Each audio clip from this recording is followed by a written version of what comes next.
Well, Ellen, I have a couple more questions for you, but first I just wanted to ask, you did mention the Covenant House and also Yale that you philanthropically give to, but what other organizations do you support? Oh gosh, you're putting me on the spot. I support my children's educational institutions, because they're both actually in a private educational institution. I support, I'm drawing a blank. There is one other that I give significant money to every year, and I forgot what it is.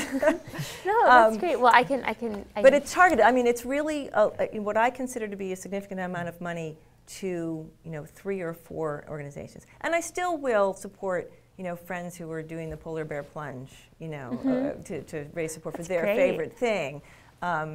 Occasionally, so it's not like I don't give any money to anything else. But I really feel like it's better to have a bigger impact in a place by giving more to fewer things. I think that's really interesting because as a class we're dealing with which organization are we going to support, and I think it's really interesting that you support the Covenant House that has has had its ups and downs, and also Yale, which is a huge organization that receives a lot of money each year.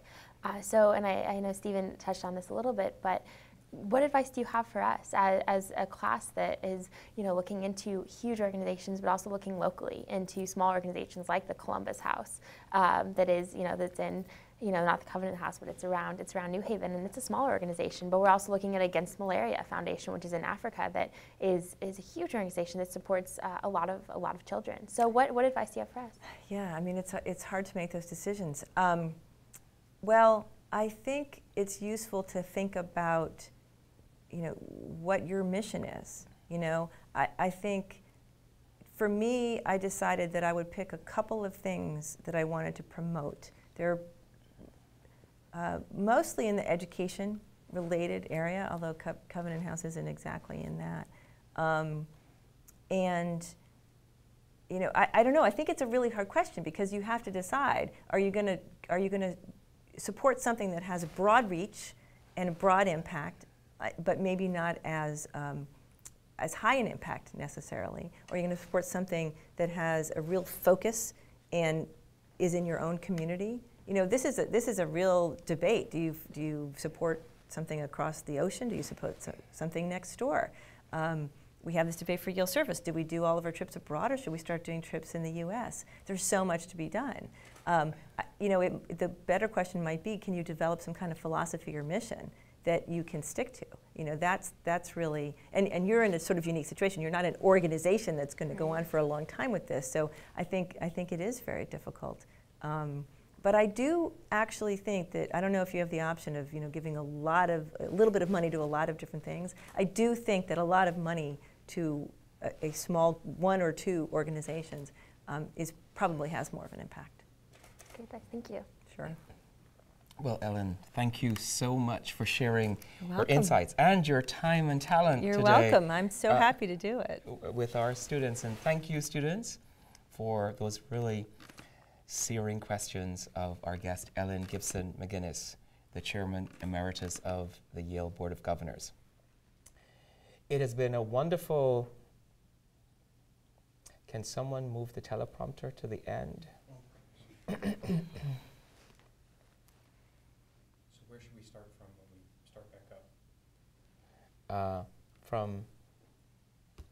I'm now turning to the camera, so this is just my closing.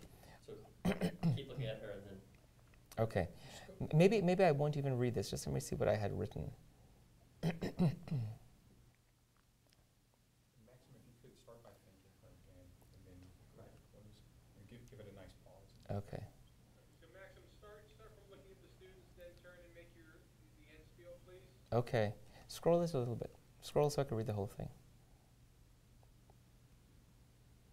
Scroll. Oh. I'm just reading. I'm just... Go on. You can go a little bit. Okay. Got it. Ready? In 5, 4, 3. Thank you, Ellen, for sharing your time and talent with us today.